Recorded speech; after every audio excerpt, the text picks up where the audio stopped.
так это та монеточка с такими вот голосами, как у оленят. А вот уже не смешно, Юр. Ой, какие у нас темы, господи. Юра, вот подстава, а? Так отрежь себе и пришей себе.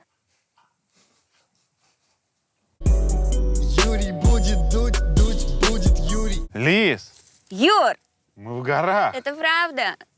Мы приехали сюда отдохнуть от городской суеты, впитать в себя эти виды и поболтать, наконец-то уже. Но мы к тебе приехали. Да, Ты здесь обитаешь. да.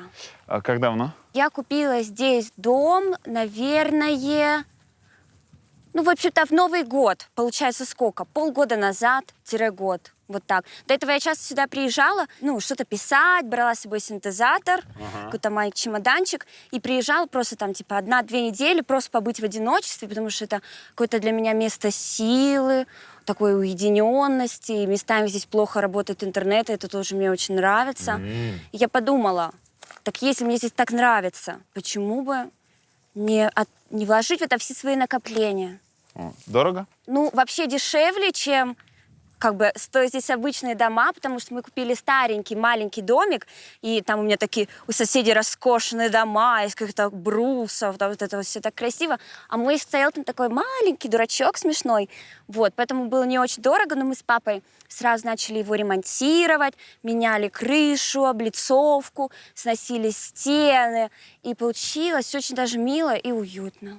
Неловко, что я прям первым вопросом доколебываю тебя. Сколько? Но это 15 миллионов рублей. Так, ну, по-моему, побольше чуть-чуть. Ну, типа того, что 18, вот так.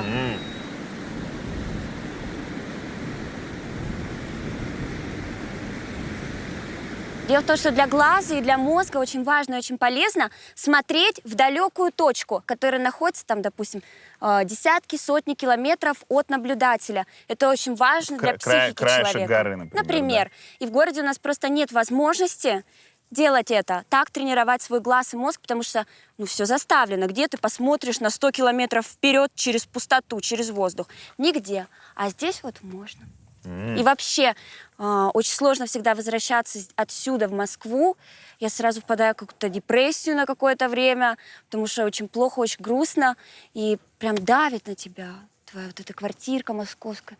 Какой бы она ни была приятной, интересной, сколько бы ни было кафе, всяких развлечений, ты просто понимаешь, насколько это все на самом деле тебе не нужно. Вот это вся шелуха. А что не шелуха? Природа, животные. Вот ты знаешь, мне нравится здесь, например, одно из моих постоянных развлечений — наблюдать за зверьками. Постоянно в дом заползают какие-то таракашки, какие-то комарики. Сегодня с утра Печенька поймала мышь. Печенька — это кошка, которую вы должны были назвать Димаста, но... Но она... подписчики проголосовали, что все-таки Печенька лучше, да.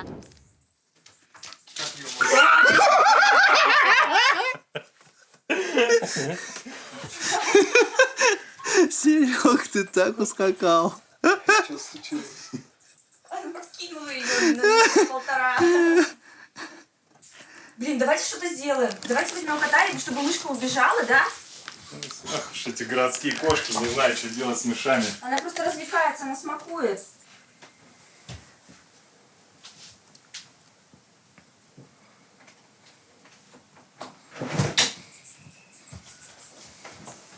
Так, стащите картоночку такую. Сейчас.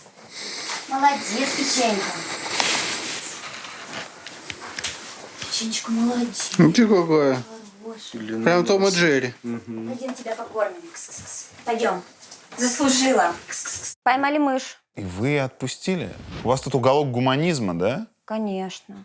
Ну, ты знаешь, мы так к этому относимся. Мы не спасем всех мышей на свете, но если мышка страдает у меня под носом в моей спальне, я сделаю все, чтобы ей было хорошо. То же самое. Я всегда подкармливаю котов, которые приходят. Да, я не смогу накормить всех котов в мире или даже всех котов в Красной Поляне. Но если ко мне под дверь пришла кошка и мяукает, и ей плохо, я помогу ей. Вот так вот я стараюсь жить.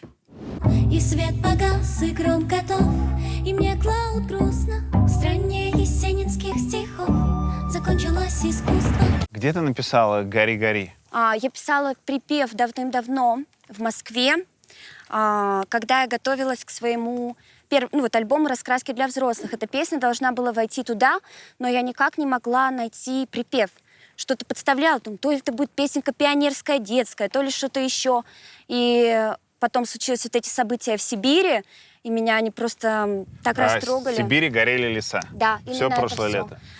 Меня очень это впечатлило, и припев тут же нашелся, и мы поскорее выложили эту песню, и до сих пор ежеквартально, когда нам приходит отчет о песнях, мы эту денежку обещанную всегда пересылаем Гринпису. Это песня с очень сильной поэзией. Ну, это прям, там есть выдающиеся строчки про «куда ни плюнь, куда ни глянь, повсюду государство». Сплошное государство. Сплошное да-да-да. государство.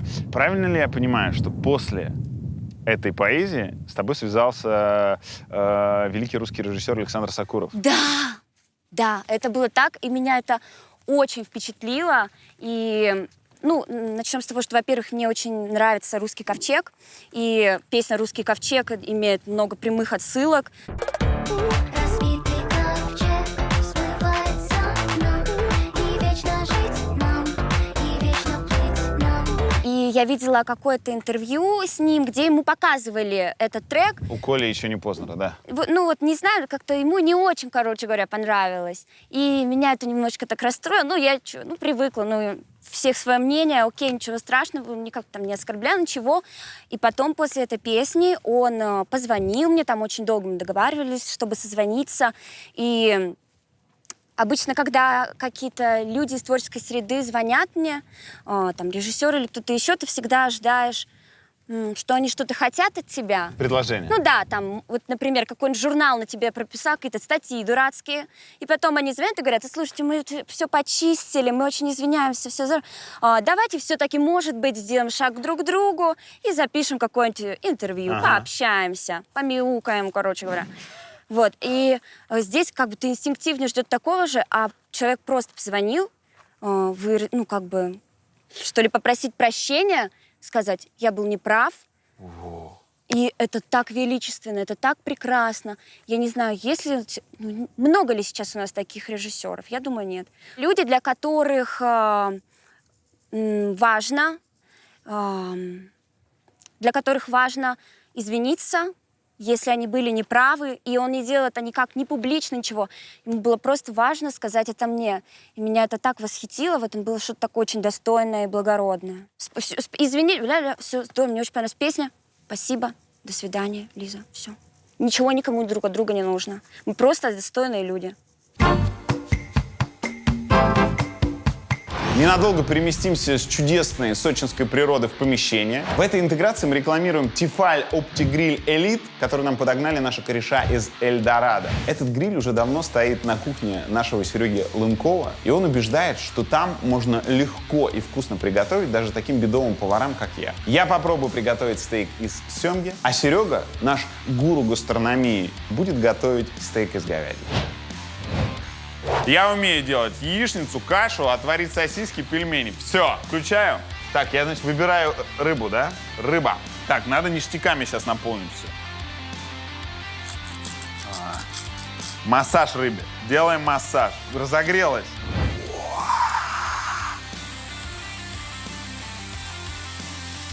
И закрываю. Таймер пошел. Че, все? Средняя прожарка. Мой первый стейк, пацаны. Ну что, с мясом вообще все просто. Просто закидываем и через несколько минут снимаем. Хорошенький мой. Какой половник классный. Ну ты настолько на своем месте. Закладываем мясцо. Посмотрите, какой толстый кусок мяса. Раз. Два. Прижали. А вот и корочка. Серега, ты так взбудоражен, потому что... Потому что я есть хочу. Два малыша смотрят на тебя. Достаем. О, какие вы. Солим. Черный перчик. И маслица. Зачем? Просто вкуснее будет. Ну что, мясо должно постоять минуток 10, чтобы сок остался внутри мяса. Серег, ну ты рожден для этой работы. Ну слушай, ну такой вкус насыщенный стейк. Рыба просто меркнет. Давай честно, ты же собираешься открыть кулинарное шоу на ютубе? Мне кажется, ты просто разорвешь всех.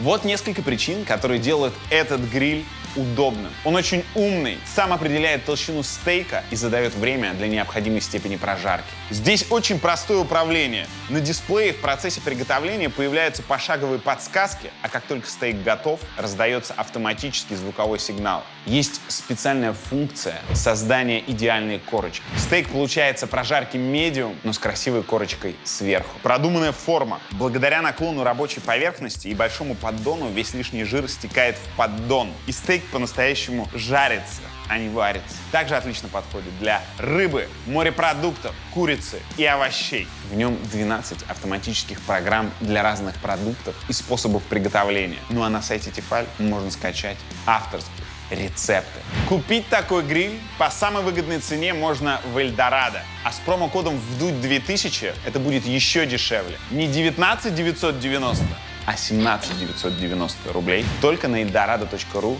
и только до конца октября. Вот тут ссылка. Переходим, заказываем и чувствуем себя такими же талантливыми, способными и просто крутыми, как наш Серега. Спасибо тебе за этот опыт, Серег. You are welcome. Я не раз слышал, что половина монеточки и половина ее успеха — это Витя Исаев. Да. Сколько в этом правда? Ну, я считаю, это полностью так. Твои слова, его музло. Да. Вы как группировка, которая вместе производит, или вы все-таки одна принесла слова, другой принес музыку, и давай попробуем? Нет, это точно не клеится, как какие-то детальки от пазла. Это все создается очень, так знаешь, в отрыве, ну, как сказать, в тесной связи друг с другом. То есть никогда не бывает такого, что какая-то заготовленная музыка, какой-то заготовленный текст. Ну, очень редко это может произойти. И то в этом случае я подстраиваю текст, Витя подстраивает музыку. То есть это какое-то такое, знаешь, плетение косички. Но в чем это есть правда в твоих словах?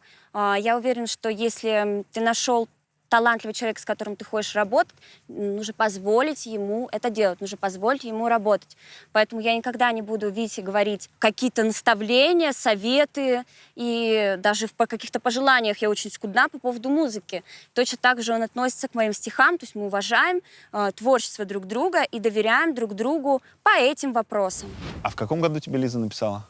В 17-м. Это был 17 мая, что ли, там что-то такое. Мы проверяли просто. А чем ты занимался тогда? На тот момент я работал в театре, чуть-чуть работал с Мальбек. Как композитор? Ну, мы совместно там, типа, я их доделывал, можно сказать, арт-дирекшн, типа, их песен там из ставшего впоследствии популярным их этого альбома. Короче, я мало очень сделал там, на самом деле я почти ничего не успел сделать. Там много обстоятельств, которые... На двух хитах музыка не твоя? Нет. Я отчасти работал как раз вот на равнодушие, по-моему. Да. Я начинал делать, там, подправлять что-то, но в итоге то есть всю работу не я делал. Что за театр? Театр Ермоловой Олега. У Олега Меньшикова. Да. Кем ты там работал? Музыкантом. То есть сначала, я когда переехал в Москву, я устроился работать с музыкантом туда сразу почти. В оркестр его.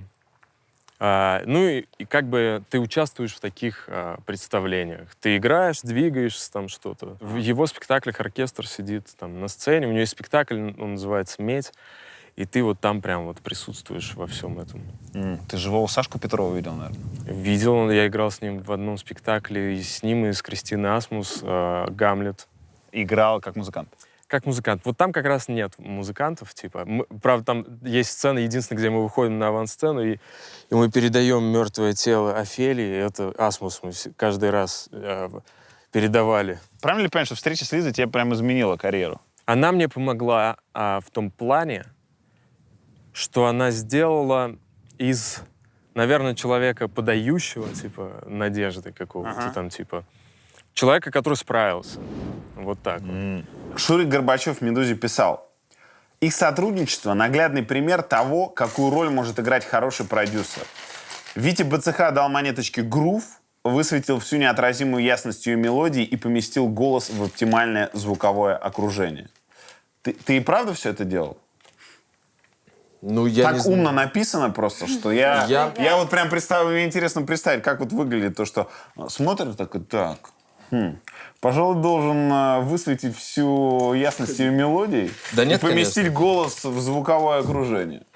Нет, конечно, все это борьба с ощущениями и с тем, как ты просто день изо дня, подходя к одним и тем же песням, там что-то, что-то не работает. Как бы. И все зависит просто от твоего вкусового какого-то багажа, и все. То есть нет такого, что ты там, типа, у нее такая ясность мелодии. Ну, такими терминами никто, создавая музыку, естественно, не оперирует. Ну так здорово, что в этих терминах потом этом пишут. Боже, как приятно читать такие Согласен. вещи про себя. Настроение, самооценка, все в Настроение, самооценка. Настроение, самооценка, да. Позапрошлым летом у тебя случилась суперслава, которую ты сейчас не то чтобы очень тепло вспоминаешь. Давай восстановим. Для начала, был момент, когда ты проснулась и поняла, я знаменита? Ну, это началось в ночь выхода альбома. Ну, естественно, вот он только вышел. Я тут же сижу, пищу, кричу, записываю сторис. Ребята, боже, что делать, что происходит? И, естественно, вот это была волна там лайков, репостов. И с самого начала это начинало форситься чуть более широко, чем я рассчитывала. Это все было очень неожиданно. И с той самой ночи оно все увеличивалось, накатывалось. Ну, это было какое-то безумное времечко, было очень странно. Там, знаешь, гулять по улице и слышать из каждой тачки каждый раз. Если б мне платили каждый раз, когда я думаю о тебе, я бы бомжевала возле трасс, я бы стала самой бедной из людей. Что-то было в этом очень ненормальное. И я очень рада, что мы в тот момент не сели записывать альбом, хотя очень хотелось, потому что ты вроде как поняла эту рабочую схему, ты вроде как знаешь, что им нравится теперь, и по инерции тянет продолжить это делать, но это был бы просто кошмар. И я очень рада, что мы выждали, когда это все прошло. Теперь Лиза Монеточка уже там не новость ни для кого, мы все в курсе, все нормально, спокойно, пишем дальше. Когда тебе начало это приносить боль? Ну, я помню один момент, когда я выступала на вечернем Урганте с песней «Каждый раз», и после этого я вернулась домой, и у всех там друзей, с кем выступаю, у всех какие-то дела были, все разъехались. И мне так хотелось поделиться этой радостью, я очень волновалась там, из этого выступления, так ждала его, вообще мечтала выступить на Урганте. И вот когда пришла домой, так получилось, что мне реально не с кем было этим поделиться, потому что, как я уже говорила тебе, в этот момент нужно заново выстраивать отношения со всеми с нуля. И люди не знают, как, твои родственники, твои друзья не знают, как теперь с тобой общаться. И в итоге ты реально остаешься очень одинокой. Ты это видео где-то плакала? Да. Это типа не какая-то прикол, не подстава. Даже никто меня не пожалеет. Потому что здесь никого нет. Только я одна. Вот у тебя есть эта GoPro-шка, и тебе больше некуда это сказать. Тебе больше некому про это позвонить. Это было правда так. И, конечно же, в тот момент появились еще разные странные люди в жизни.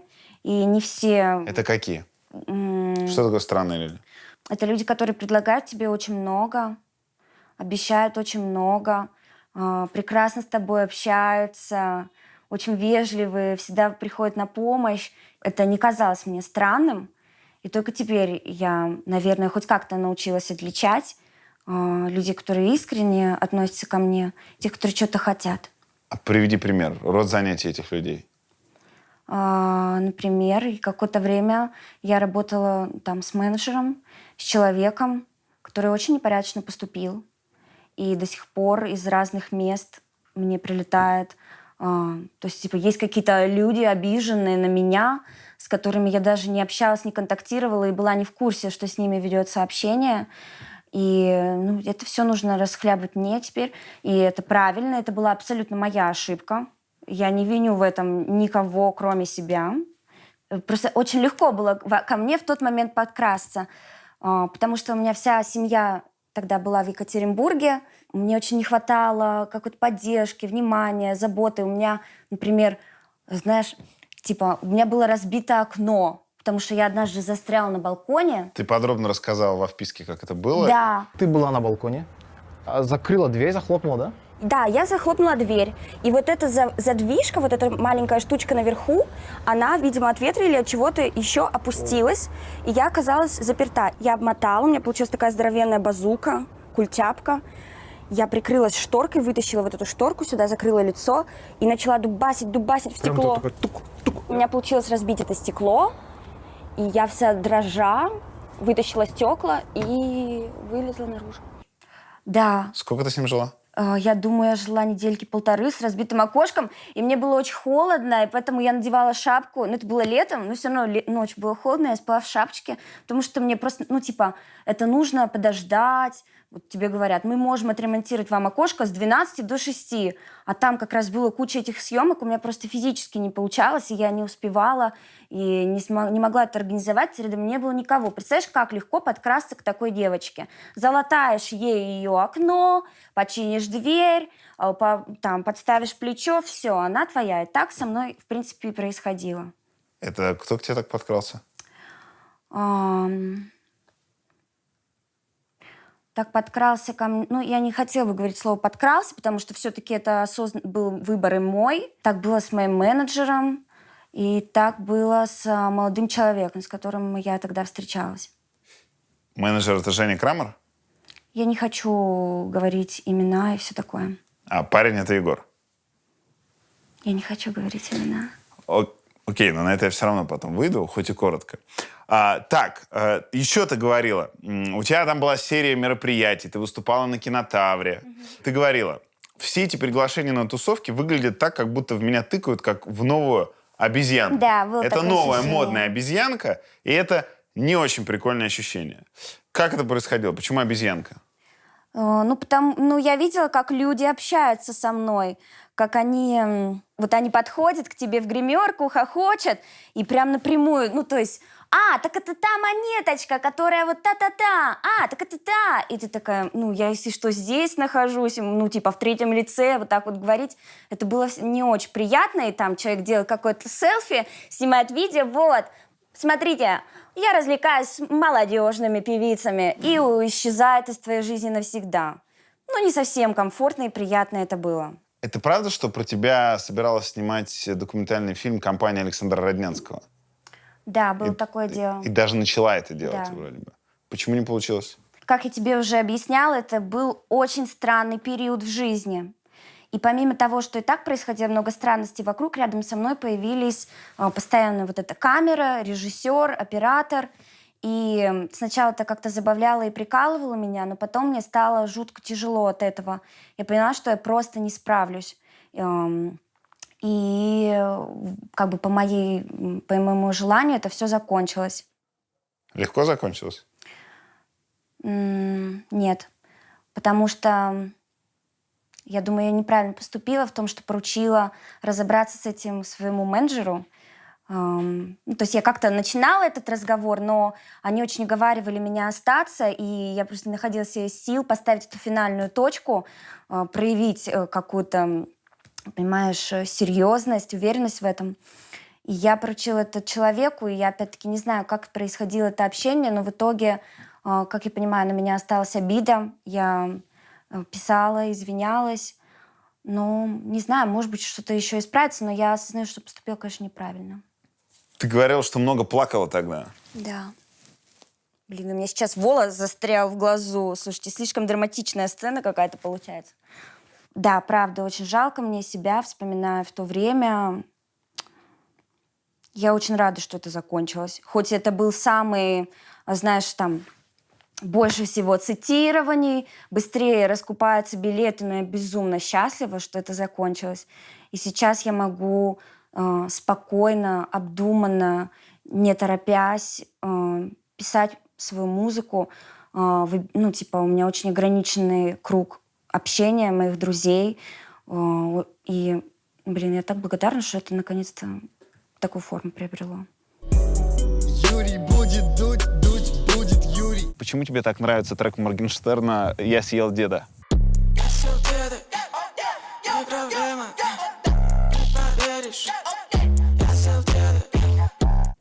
Не знаю, потому что какая-то смешная глупость, и это очень смешно. Это веселая песня, я считаю. Что думаешь про Моргенштерна? Ну, типа, не стоит сравнивать это, например, с нойзом, но это бесполезно, это обречено на провал, и я не делаю этого. То есть люди ставят перед собой разные задачи, и задача Моргенштерна — развлечь этих маленьких там, детишек, и в том числе, например, меня иногда. С этой задачей он справляется хорошо. Мне смешно, я съел деда. Что, кто скажет, что это не смешно, пусть бросит в меня камень. Твоя фраза? Уж лучше Моргенштерн, чем Оксимирон. Юра, вот подстава, а? Ну ты это говорила, Ну, я это не говорила придумал. это. Ну, вот, считаю, что со своей задачей Моргенштерн справляется лучше, чем Оксимирон со своей. Но это просто не моя чашка чая. Просто я это не понимаю, мне сложно. Я правда пыталась, я правда вслушивалась. Но вот не получилось, не мое, не сработало это для меня. Ты знаешь, для меня основная задача вообще искусства, ну, например, своих песен, когда я их пишу, сложные чувства, сложную эмоцию, сложную мысль привести к вот этому ясному и понятному образу. К простому. Да, к простому образу. Когда я слушаю песню, например, я слушала «Горгород», когда я писала «Раскраски для взрослых», я такая, так, послушаю Оксимирона. Может, там я найду какой-то секрет и подсказку, как мне написать клевый альбом. И я переслушаю, и возникло у меня ощущение, что он как будто бы наоборот приводит что-то достаточно ясное и понятное к сложному. Я не говорю, что этого не может быть, просто для меня цель песни в другом. Знаешь, как, грубо говоря, у нас есть сложное уравнение, и мы его там убираем скобочки, все сокращаем и получаем x равно 10. Вот для меня также работает творчество. Что? Я просто вспомнил отличный пример Кровостока. Там есть замечательная строчка, что сперва промокло, то потом просохло. Ну вот. Как это закончилось? Ну, то есть что ты делал, чтобы из этого пике эмоционального выйти? Ну, во-первых, время помогает с этим всем. Ну, то есть достаточно быстро мы с семьей не то, что там начали клево общаться, это было и так всегда, но более того, вся моя семья из Москвы перебралась в Екатеринбург. Наоборот. Вся моя семья из Екатеринбурга перебралась в Москву. Сначала там, ну, то есть я как пчела-разведчица проведала эту территорию, потом-то приехала моя сестра с детьми, приехала тетя, мама моя снимает квартиру в Москве. И вот осталось только папу, но я думаю, мы тоже его потихонечку уговорим. И типа, ну, это супер облегчило мне вообще жизнь. С Витей мы продолжали общаться, и все... Больше я доверяла ему, и все больше поддержки ощущала. Но и, конечно, пришлось принять ряд таких достаточно жестких решений по поводу того, как я веду свою деятельность, по поводу того, кому, когда и зачем я даю интервью, сколько у меня концертов, хожу ли я на эти дискотеки или не хожу, вот эти тусня, что мне нужно, что не нужно. И это иногда бывало жестковато, например, в случае с менеджером. Было реально очень сложно расстаться, ну, потому что, естественно, ну, никто не хочет. Блин, так хочется мягкие слова подбирать. Ну, слушай, так обидно на самом деле. Так обидно. Так обидно, что со мной так поступили. А как? Ты просто не очень конкретизируешь, и не очень понятно, о чем я могу речь. сказать о том, что есть как бы вот мои ощущения, мой взгляд на это, но есть и достаточно конкретные вещи, например, деньги, часть из которых мой бывший менеджер признает как свою задолженность передо мной.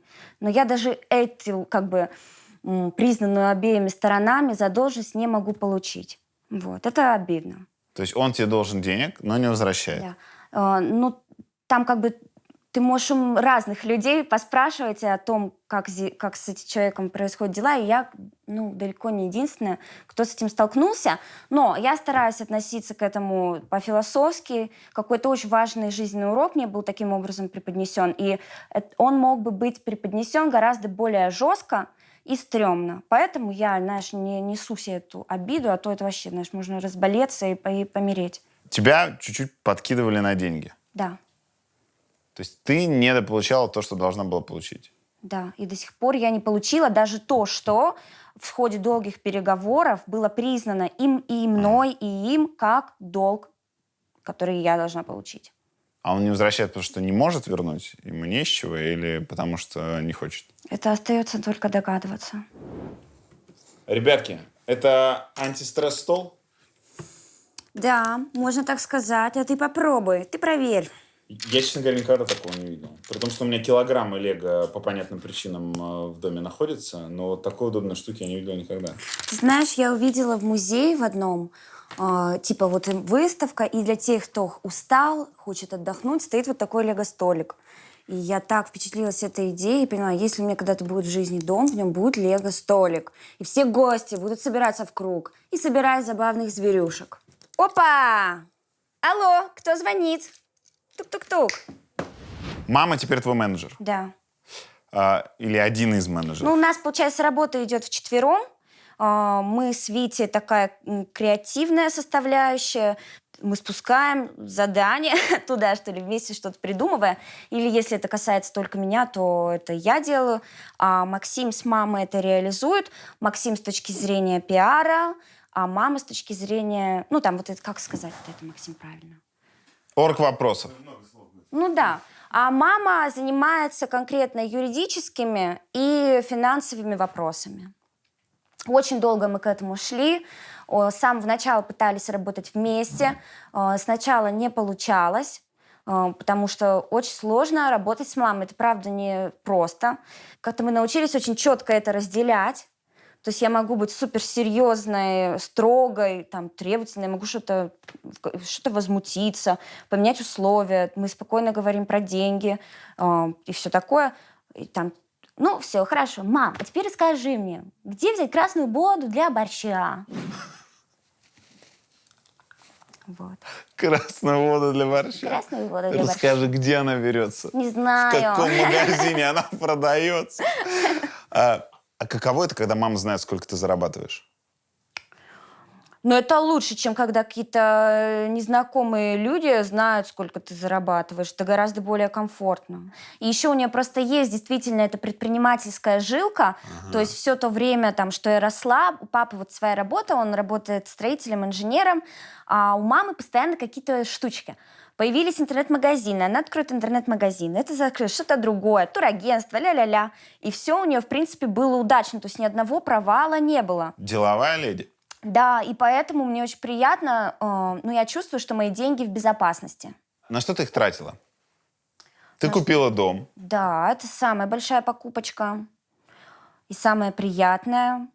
И приятности продолжаются, потому что дальше у нас идет ремонт, здесь пока не все готово. И, ну, это так это типа, как будто бы ты играешь в Sims в реальной жизни. А я обожаю Sims 4. Я играю во все Sims, и это просто, ну, типа, я могу тратить на это сутки. И здесь я могу делать то же самое. Это оказалось, правда, гораздо сложнее.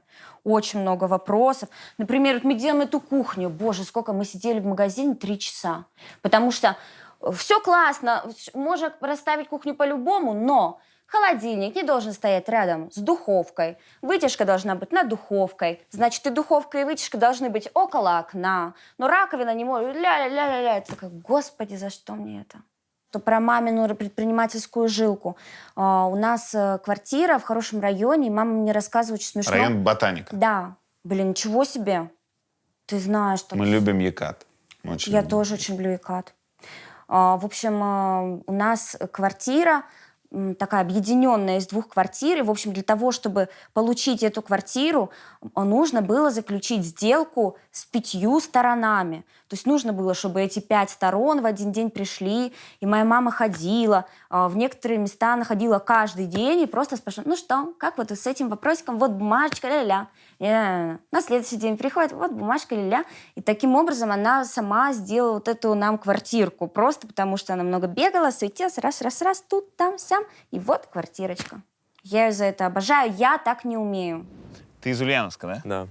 А какая у тебя связь с ним сейчас? Ты там бываешь? Бываю. Ульяновск мне очень близок.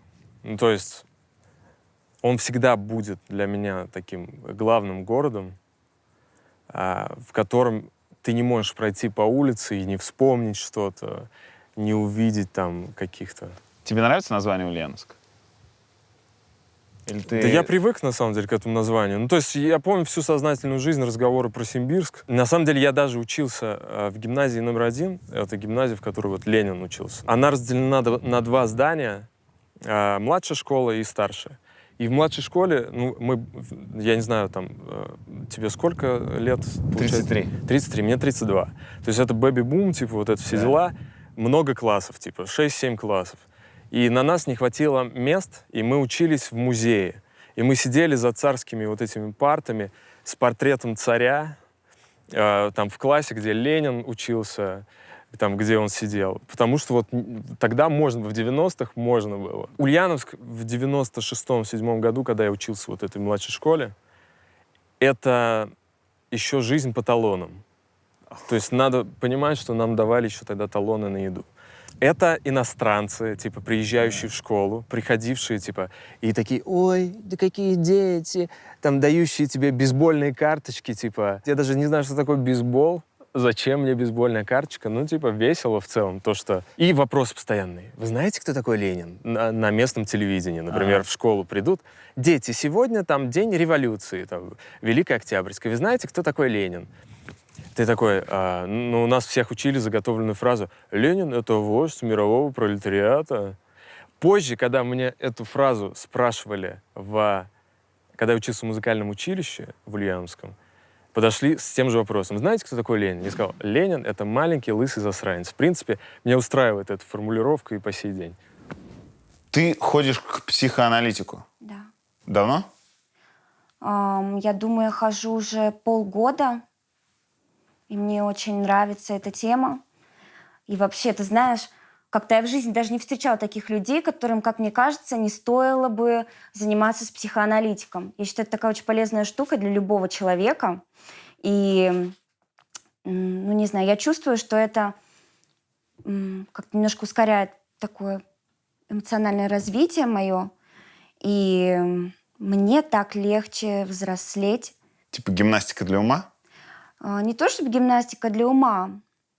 Нет, это нельзя так назвать. Для меня это, знаешь, напоминает какой-то поиск каких-то сокровищ. Вот мы там в море, мы опускаемся на дно, что-то вспоминаем, там и плачем, и смеемся. И тут мы находим какую-то штучку, и ты понимаешь, что реально все это время у тебя в голове такая штука была, потому что в 4 года преподавательница по балету тебе сказала, что ты вот такая, сякая, плохая.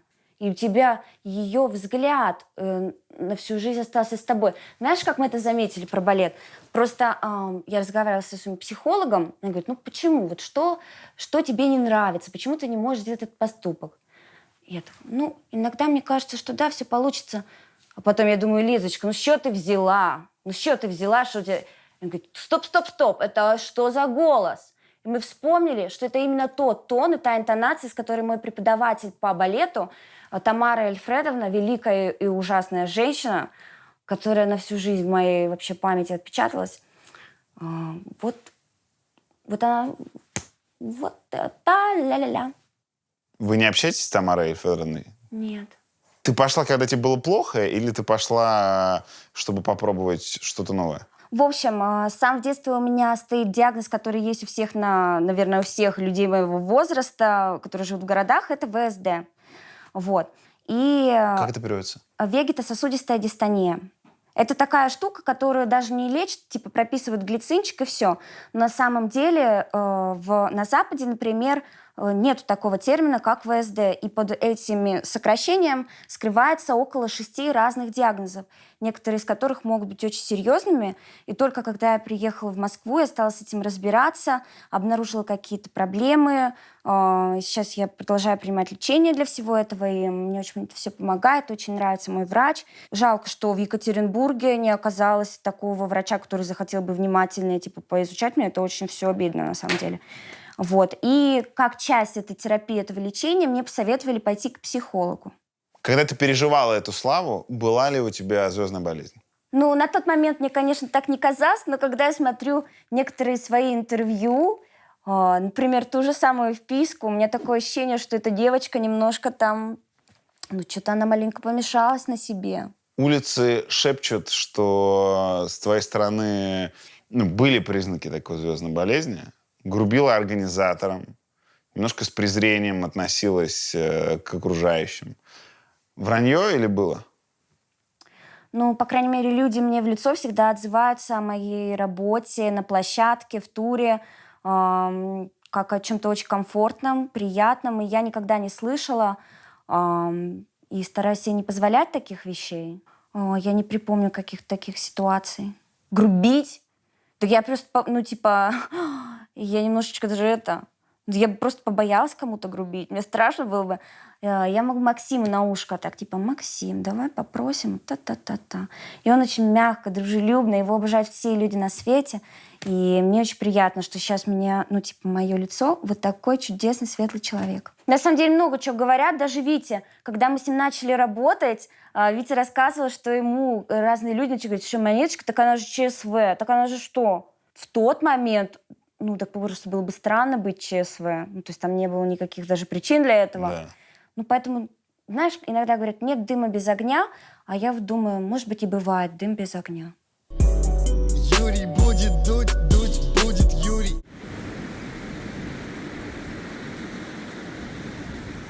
Юр, мы находимся в Тучково. Рядом с Тучково. Рядом с Тучково. Тучково, ты знаешь, чья это родина? Нет. Артиста Гонфлада. Вау! Да. Наконец-то мы на его родине. Очень символично. Как давно мы этого ждали. Что ты тут делаешь? Я снимаюсь тут в кино, представляешь? Вот наша, значит, кинолагерь. У нас огромная команда. 92 человека в команде. А массовки больше 1000 человек. Представляешь? И они все там сейчас? Или это Ну, не 1000 за знаю. все время? Нет, это 1000 в одном кадре максимальное количество массовки. Если я не вру. Вообще обещали 2, но, по-моему, все-таки было поменьше. Ты теперь актриса. Можно с натяжечкой и так назвать меня теперь. Расскажи, как это получилось.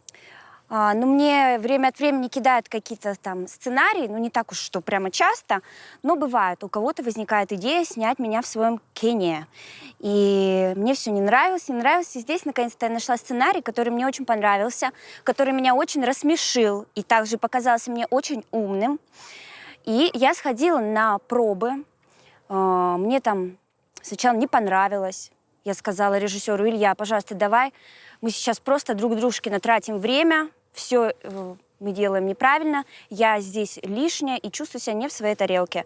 И собиралась уходить, но он проявил какое-то ко мне терпение, и вообще у него на каждом проекте есть непрофессиональный актер, и это мне очень помогает, и я это очень чувствую. На самом деле, я тебе скажу так, эта героиня, это то же самое, что и я, просто, например, 1,5-2 года назад. Может, 3 года назад, когда только начиналась карьера, первые какие-то песенки, потуги, первые выступления. Это все, это вот девочка. И у нее такие же рожки, как у меня. И она носит вот эти бусики, которые я тоже ношу и никогда не снимаю. Вот. Рожки, как у тебя времен записи концерта и выступления в Урганте. Да, это был мой образ. Сейчас я больше не ношу эти рожки, я отказываюсь от них. Отмена.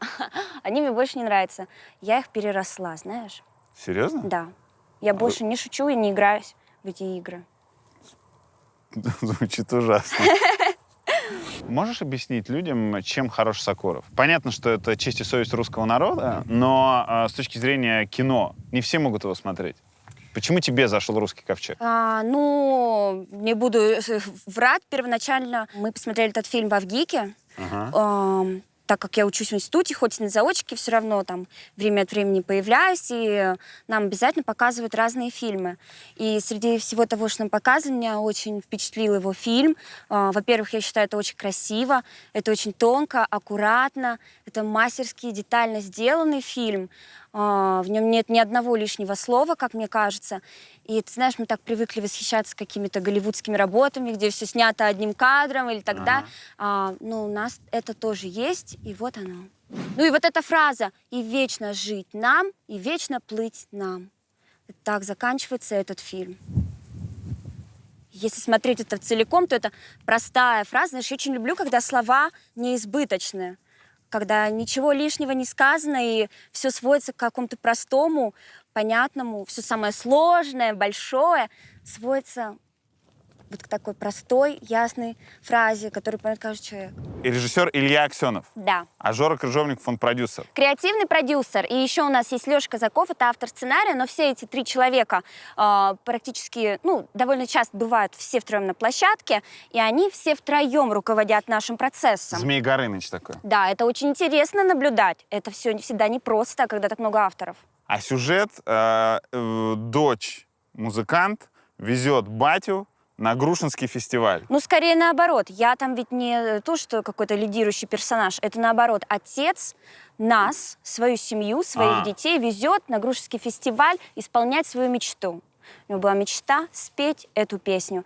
И как мы туда едем, что мы там выделываем. Из этого и состоит весь фильм, и это называется роуд-муви. И это русская комедия называется. Ты любишь Горько?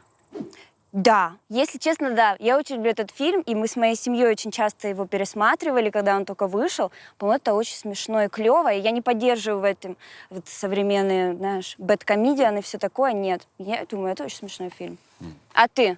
И мне очень нравится. Мы с слава богу. Бэдкомедианом как раз на это что-то спорили. Я считаю, что это большой русский фильм. Прям именно фильм, не обязательно комедия.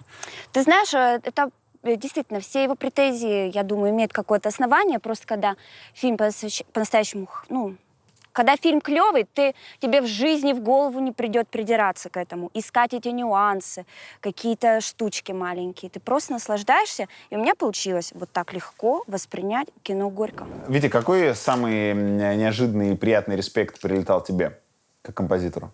Ну, мне было приятно, когда меня Влади позвал к себе как-то. Куда?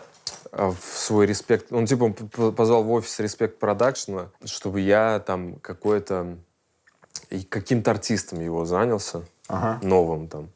Конечно, это мне не очень было интересно там, но Влади, мне кажется, инструменталы, укасты. Хотя я так не подхожу к музыке, опять же, типа как к битам, к инструменталам и прочему, но мне было приятно, потому что мне нравится каста. А там биты делают как раз Влади? Влади делает очень много музыки, да. Там мы посидели, ну, все это так скупо по-мужски было такое, типа, ну, там, ну, классно, там, ну, я считаю, что там одни из самых классных там музык, там. Я говорю, блин, а я считаю, что, типа, вы одни из самых классных. Ну, все, а вот это что хочешь делать? Ну, а я считаю, что это не очень классно. А кто это был? Макс Гирко? Если честно, даже не вспомню. Ну, нет, там были песни про какую-то там... Я как сразу услышал, в принципе, что там всерьез обращение к женщине как сука, типа вот в плане... Не в плане повествовательном, да, то есть как бы там типа поступать как сука там или еще что-то. Если сеттинг задан, то, возможно, это может работать, да? Но как типа женщина равно сука, типа, ну так не очень как-то мне приятно. А это типа не твоя органика? Нет, я никогда бы так, наверное, не стал. Вообще актерство, ну, это прям профессия. Ты каким-то образом пытался ее осваивать? Да, конечно. Как только мы договорились о том, что я снимаюсь в этом кино, я сразу нашла коуча, причем девочка, которая занимается с Сашей Борчич, например. Это мне как раз Саша ее порекомендовала. Спасибо ей еще раз большое вообще за помощь. И она мне много так всяких клевых советов дала. Да и вообще она клевая. Да и вообще очень неплохая девочка. Как только я узнала об этом, я начала заниматься, больше месяца, практически каждый день, а может быть даже, скорее всего, каждый день, я занималась по несколько часов этими странными актерскими занятиями. И я не понимала, зачем заниматься этой ерундой, что за бред. Но здесь я чувствую, насколько это все было важно и правильно. Например, тебе завязывают глаза, и ты должна ходить по своему дому, а потом вспомнить с открытыми глазами, что ты делала. Или, например, так, Лиз, вот давай, Юр, я тебе сейчас скажу. Давай. Юр, что у тебя лежит на кухонном столе? Перечисли все вещи. Сейчас. На кухонном столе у меня лежат мамины рогалики в пакете, мы забыли про них, и они уже подсохли. Примерно 6-7 банок приправ, средства для мытья посуды, кофемашина, дуршлаг, полотенце, на котором сохнет посуда, пластиковая хрень, на котором сохнет посуда, нож и, наверное, все. Ну и прекрасно. Это прекрасно, Юра. Но если ты посмотришь сейчас на свой кухонный стол, возможно, ты обнаружишь там много каких-то дополнительных маленьких деталек, которые ты не замечал. И актер — это тот человек, который видит на 360 градусов. И запоминает. Да, ты знаешь, я думала, что за бред, зачем это надо? А потом, когда в кадре мне сказали: Лизочка, а ты, кстати, другую чашечку брала. Ты, кстати, зеленую чашечку брала. То есть ты помимо того, что должна вести вот эту какую-то внутреннюю работу с партнерами на площадке, ты должна обращать внимание на каждую чашечку, каждую штучку у себя везде. И это так странно, это сложное умение, знаешь, какое-то такое, искать вот этот какой-то дзен, быть сосредоточенным одновременно на всем происходящем вокруг тебя на 360 градусов, и с другой стороны, ни на чем из этого конкретно не быть сфокусированным для того, чтобы тебе не мешало ничего твоей внутренней работе сейчас. Тебе нравится? Это сложный вопрос. Не знаю, были моменты, когда мне было очень тяжело. Есть такая сцена, где все рыдают. Вообще там много рыдают люди. И смеются, и рыдают. В общем, мы сидим все, рыдаем. Я без ментолового карандашика, поверив во все эти обстоятельства, сижу и рыдаю кадр за кадром, и слезы катятся. Все, сцена снята. Все свободны. И все актеры такие там: ну что, ребят, пойдемте в баньку, может быть, давайте там что-нибудь поужинаем. А я не могу. А вот у меня боль, и у меня горе, и я сижу и рыдаю дальше. И я отбежала в какой-то там кустик и просто пыталась унять свои слезы. И так до вечера, до следующего утра я не смогла вернуться. То есть я сейчас в каком-то неприятном таком состоянии, когда я стала чуть-чуть больше, чем совсем новичок в этом деле, но мне еще очень далеко до профессиональной актрисы. Я умею войти, а как выйти, я не знаю. И я сталкиваюсь с этими проблемами, и мне было очень тяжело. И я часто думала: Господи, больше никогда, больше ни за что. И что мной движило, когда я согласилась на это. Но сейчас последняя смена у нас, и я чувствую, что все-таки буду скучать. Тебе уже предлагают что-то еще? Ну, Узнали? Да. Позвонили? Ну, писали какие-то, сериалы, например. Сериалы, ребята рассказывают, что это вообще страшная вещь. Это просто какая-то тяжелейшая работа. Золотая клетка. Да.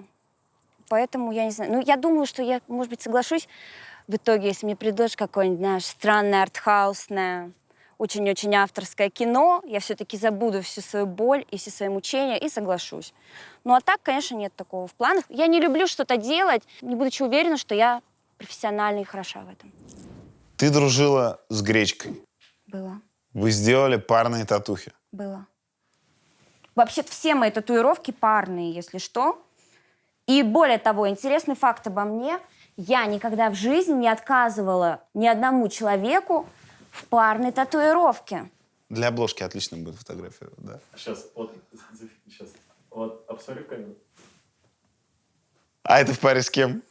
Это в паре с человеком, с которым мы общались, наверное, в общей сложности неделю в Питере. Я даже не помню, что там происходило. В общем, мы что-то кутили, развлекались и все. Не сделали татухи? Да, Юр, я реально, если ты предложишь мне парную татуировку, я, получается, тебе не смогу отказать в этом. Подумай. Время есть. Так, и через пару месяцев после парной татухи с Гречкой вы прекратили общение. Да. Почему? Мы очень разные люди.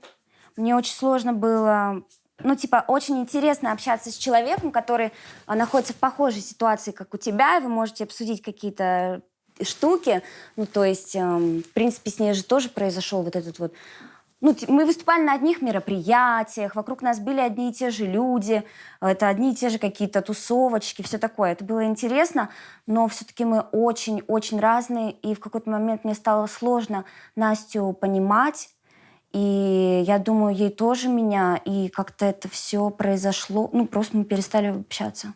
То есть не было какой-то громкой штуки, просто в какой-то момент ты понимаешь, что, все, кажется, вам больше не о чем поговорить. Кажется, больше вы не такие уж и сестренки, подружки, принцессы. А были прям сестренками? Да, какое-то время, да. Ты сказала про нее пацанам из списки, что в течение 4 лет соберет Олимпийский. Понятно, Олимпийского нет, подразумевалась просто очень большая площадка. Прошло 2 года. Как думаешь, на полпути? Нет. Здесь я могу сказать о том, что мне кажется, действительно для молодого артиста очень важно то, как ты проводишь свое время, то, с кем ты общаешься. И например, для меня очень важное значение имеет моя семья. Хорошие отношения со всеми, пусть мы разные, но мы как-то пытаемся друг друга принимать и в чем-то понимать. Мне кажется, это очень важная составляющая жизни, которую упускают многие молодые люди. И Настя для меня тоже такой человек, для которой это не имеет большого значения. И я думаю, что окружение и образ жизни могут просто сожрать тебя изнутри, особенно если ты творческий человек. С мамой, папой рвать не стоит. Не стоит. Но я понимаю, что это в какой-то момент кажется тягостным и неприятным, но ты знаешь, это такой для меня, например, какой-то дополнительный, ну, типа, вот стоит столик, вот у него есть друзья, вот у него есть личий, там, какой-то, знаешь, стержень, и вот одна из этих ножичек и подпорчик — семья. И как здорово, что она есть. И вообще мне очень нравится эта концепция, что это люди, которые не выбирают друг друга. То есть я выбрала общаться с Витей, я выбрала общаться с Максимом, выбрала пригласить тебя сегодня сюда поболтать вместе. А я не выбирала свою сестру, тетю, маму, папу, племянниц. Не выбирала. И вот типа вот тебе даны эти 10 людей. Люби их такие, какие они есть. И это супер интересно. И мы, правда, все очень разные, но мы постоянно общаемся, встречаемся, и даже тяжело нам жить в разных городах. Нам хочется скорее объединиться назад.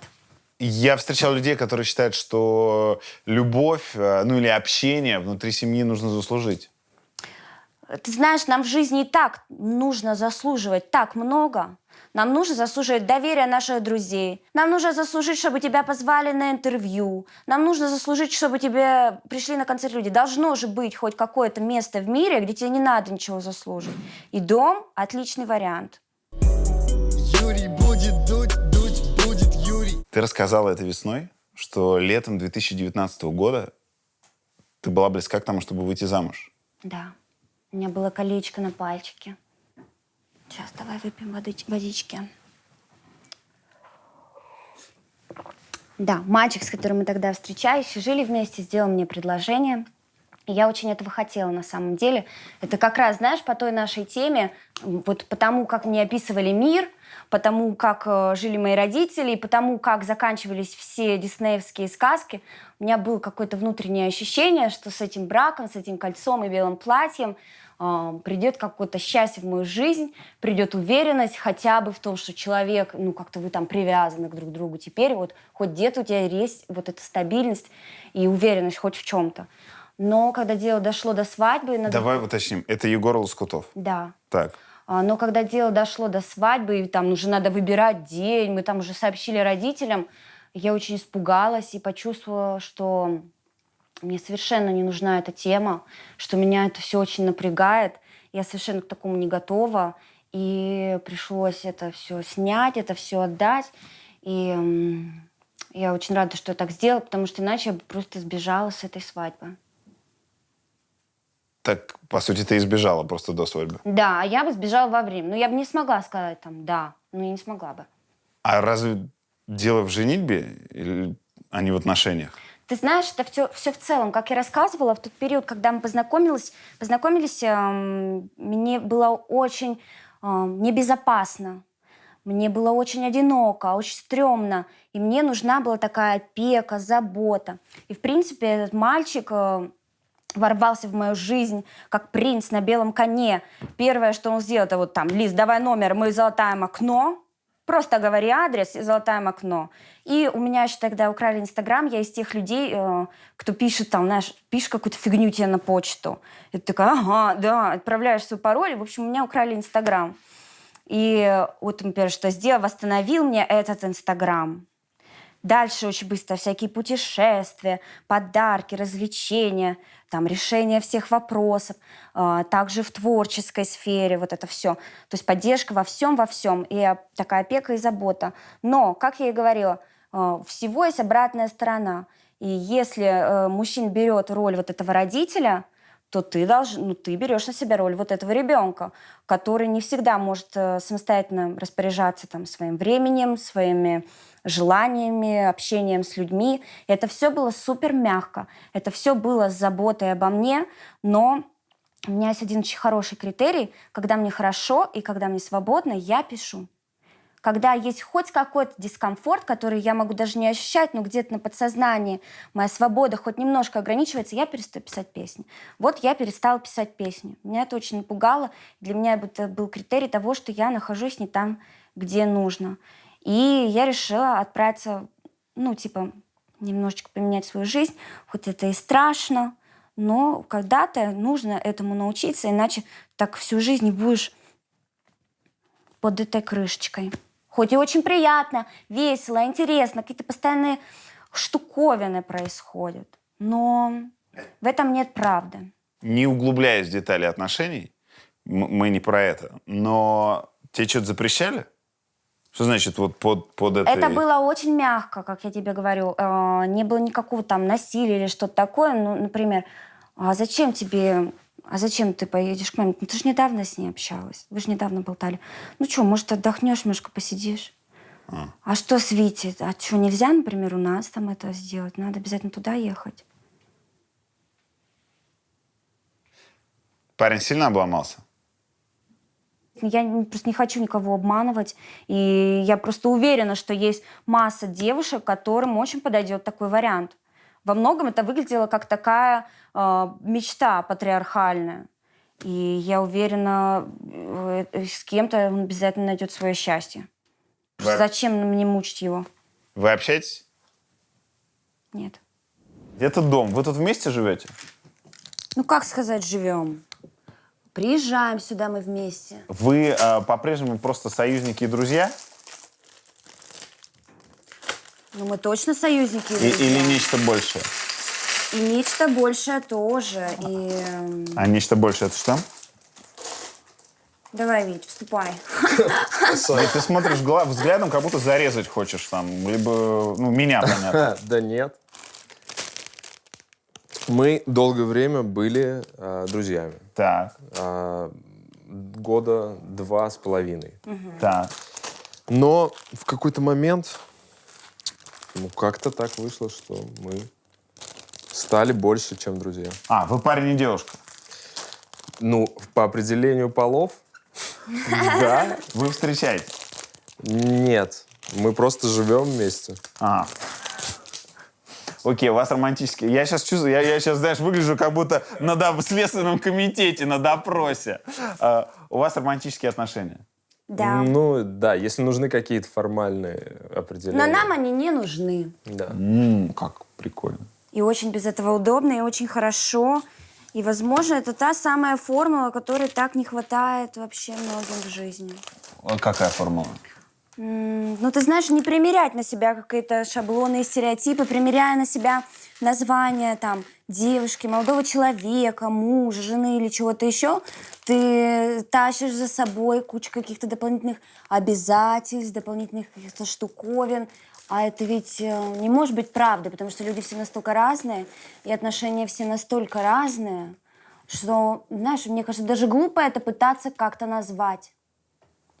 У тебя за спиной российский флаг. Да. Я так понимаю, что это тоже не случайно. Что это было? Ну, вообще, это было 23 февраля. Мы же жили на карантине, там и до карантина здесь с ребятами. И я решила поздравить своих самцов с 23 февраля. И так как это очень странный праздник, к которому особо никто из нас так уж приятно не относится, ну, по крайней мере, на серьезных щах очень сложно, мне кажется, любить этот праздник.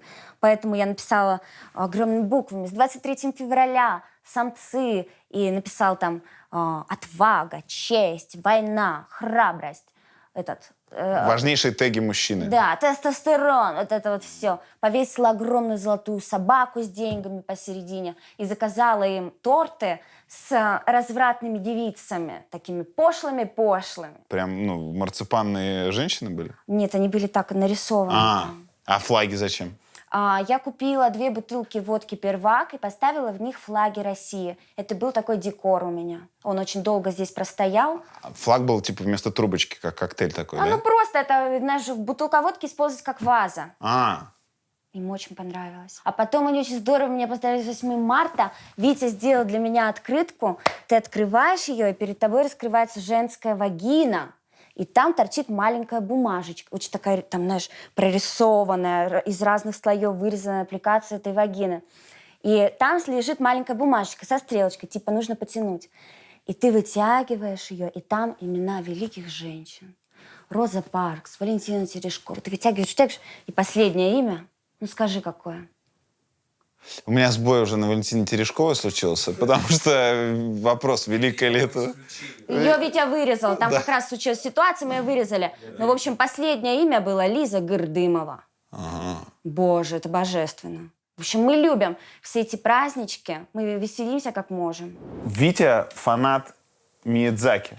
Ну, то есть в детстве там, я не знаю, проникали какие-то аниме-мультики в Россию, да? Всякие про роботов, например, как у нас назывался Роботек. Какие-то более такие агрессивные, типа Гайвер тот же самый. Там, ты знаешь это? Нет, для меня это Ну, прям... такие, типа, кровопролитные сериалы и прочее. Ну, то есть, как бы, все там пацаны смотрели, там... У меня был друг, есть друг, мой лучший друг, который на Сахалине жил, и он тоже очень много вот этого аниме там насмотрелся. Потому что близко. Да. Но как бы никто из нас не думал, что там, типа, ну, аниме и аниме. И потом вот «Унесенные призраками» появились, наверное. Конкретно я сразу не вкурил. Но моя племянница, на тот момент единственная, очень любила «Унесенные призраками», Даша. И она меня оставляли с ней сидеть все лето как-то. Ну, потому что все работали там, и бабушка, и все. И я посмотрел этот мультик почти 90 раз, потому что каждый день мы смотрели этот мультик.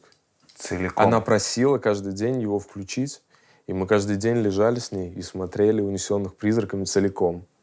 На какой раз ты уже наизусть все знал? На 30-й? Я уже тогда понял, что что-то не так, потому что каждый раз это интересно было смотреть достаточно. Но я еще не пропитался какой-то такой теплотой к автору, если можно выразиться так. Я потом просто начал смотреть все подряд, типа там и Тотора, и любые другие. Не разделял как бы, ну, Тотора, там, Миядзаки, например.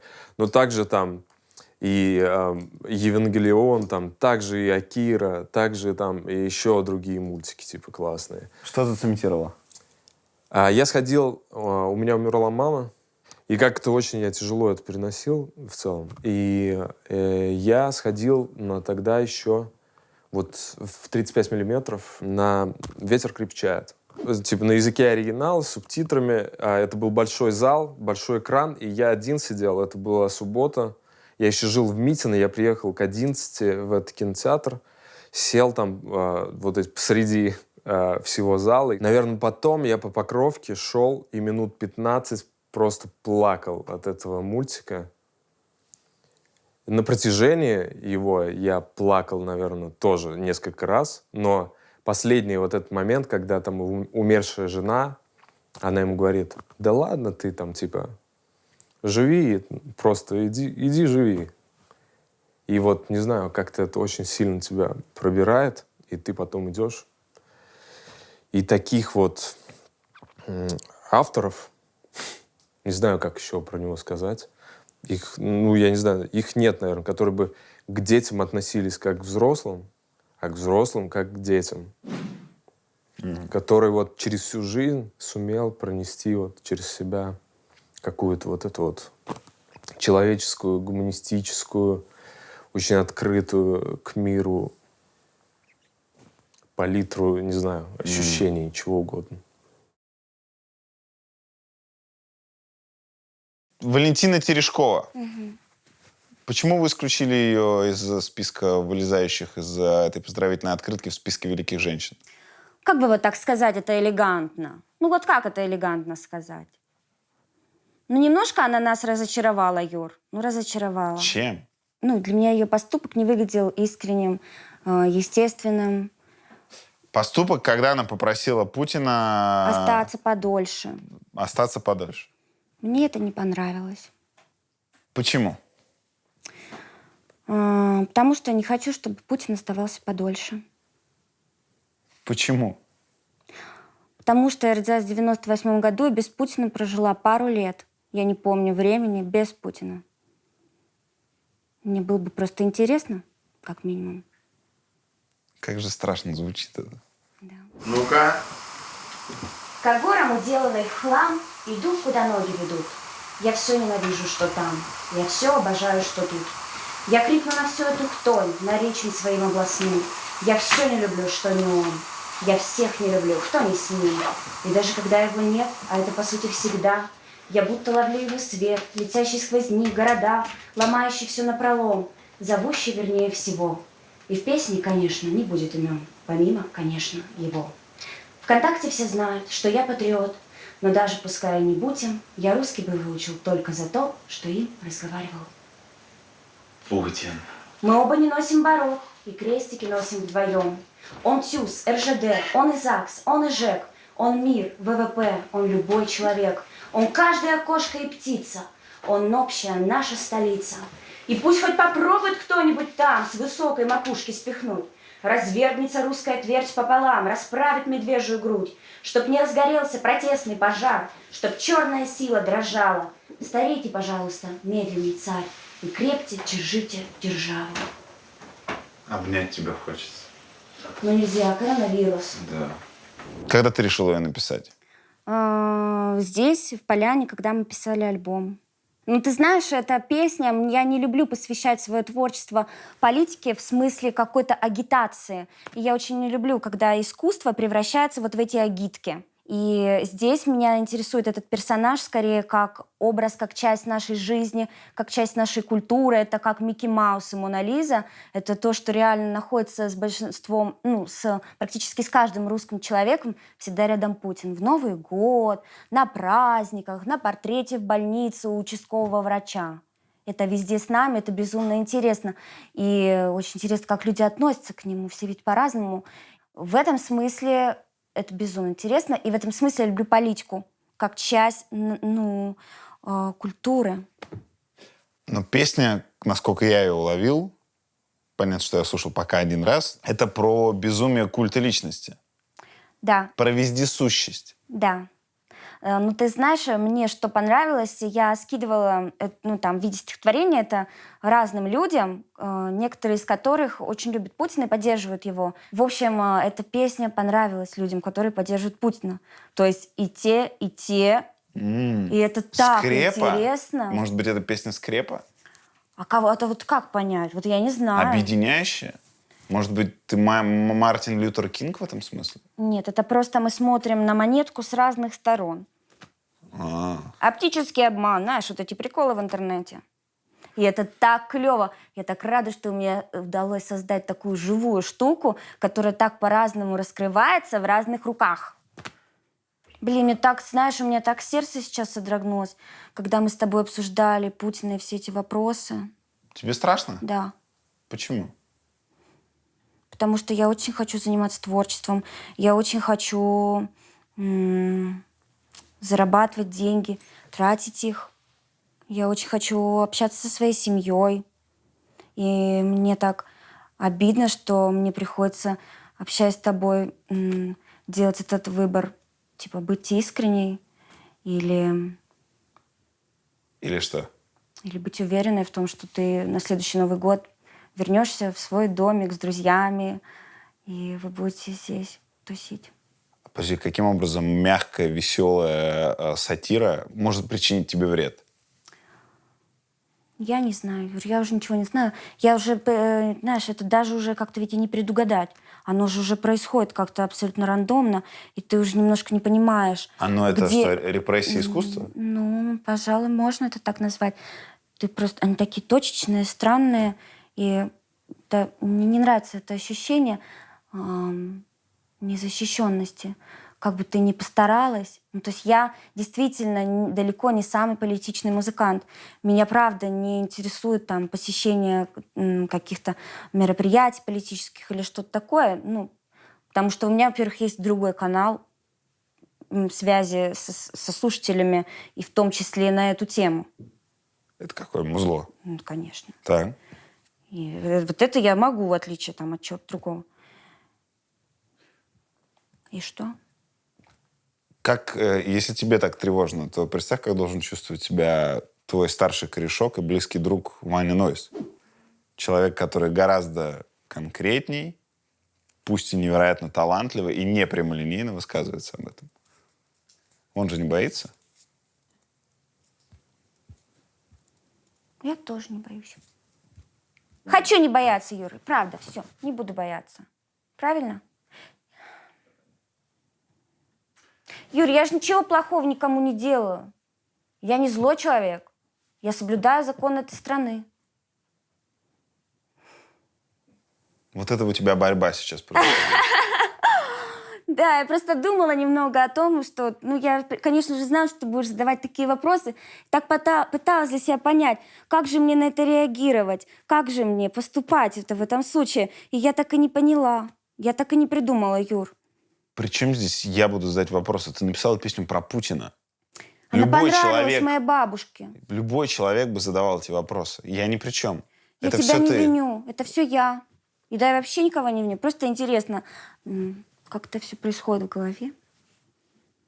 Мы шутили по поводу сока, по поводу, что надо что-то поставить, и ты сказал, что тогда надо не воду, а яблочный сок поставить, если мы плескать друг друга собираемся. Я редко встречаю людей, которые помнят тот баттл Жириновского и Немцова, когда один другого соком плескал. Ну, скажем так, во-первых, время классное. То есть я часто пересматриваю даже всякие программы из 90-х с Листьевым, то есть там, где Ходорковский сидит, там, молодой, с усами. Конечно, время просто интересное. Мне интересно, когда эти программы выходили, да, когда все вот это вершилось. В Ульяновске где-то, в такой простой семье очень, было, конечно, вообще не до политики, и никто тебе не говорил, вот там... говорили, что, Вить, а ты что, надо голосовать идти, надо обязательно, например, или еще что-то. Но вот так вот, типа, почему это надо делать, как это все там, что устроено, этому ни в школе, нигде вот так вот особо тебя нет, что, государство это инструмент для людей, которые в нем живут. То есть они платят налоги, государство что-то делает. Типа, оно менеджментом занимается, то есть, по сути. Этого, конечно, никто до тебя не донес, и уж тем более, что такое слово менеджмент, в этих... то есть, государство для нас всегда это как сказочное что-то. Ты сидишь, и как-то и кто-то решил вдруг дорогу отремонтировать, или еще что-то. Естественно, находясь в более такой сознательной среде, в Москве, ты начинаешь все равно вникать в эти процессы. И понимаешь, что это не сказочное, а просто обслуживающий персонал. Да. По сути. Да, абсолютно. Но у нас, по-моему, не совсем так. Да. Совсем не так. Я не заметил, чтобы кто-то там меня обслуживал, скажем так. Ты записала видео в поддержку ЛГБТ. Да. Мне очень дискомфортно и неприятно от того, что такие естественные вещи, как возможность создавать семью, возможность просто выражать свои чувства на публике, это моя привилегия, странная, гетеросексуальная. Мне противно обладать этой привилегией, потому что она несправедлива, жестока, и мне кажется, она очень опасна. Почему ты решила это сделать? Потому что я хорошо отношусь к ЛГБТ и давно хотела что-то сделать, как-то высказаться. И здесь как раз подвернулся повод. Мой знакомый, который руководит в Инстаграме сообществом, объединяющее ЛГБТ-людей в России. И вместе с Прайда они просили разных людей медийных записать какое-то видеообращение. И меня тоже попросили, и я реально... И так попыталась, не получается, я там выключала камеру, еще получается. И я так в конце надоела, что я просто решила, все, скажу уж как есть. И потом это все выложили, и это как-то начали разбирать на Первом-Втором канале. И самое обидное было для меня не то, что это начали разбирать на Первом-Втором канале, к этому я отношусь с юмором, очевидно, это самый логичный вариант того, как можно к этому относиться. Мне просто стало обидно, когда мне в директ и в комменты начали писать куча людей о том, что не хочешь быть гетеросексуальным, так отрежь себе и пришей себе. Так это вот иди-то туда, и будет такое.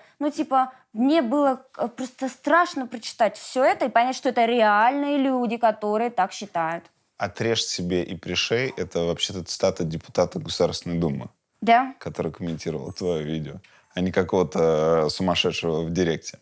Юра, а если там какой-то депутат, который бы защищал мои интересы? Я понимаю, что есть люди, я убедилась, есть люди, которые так считают.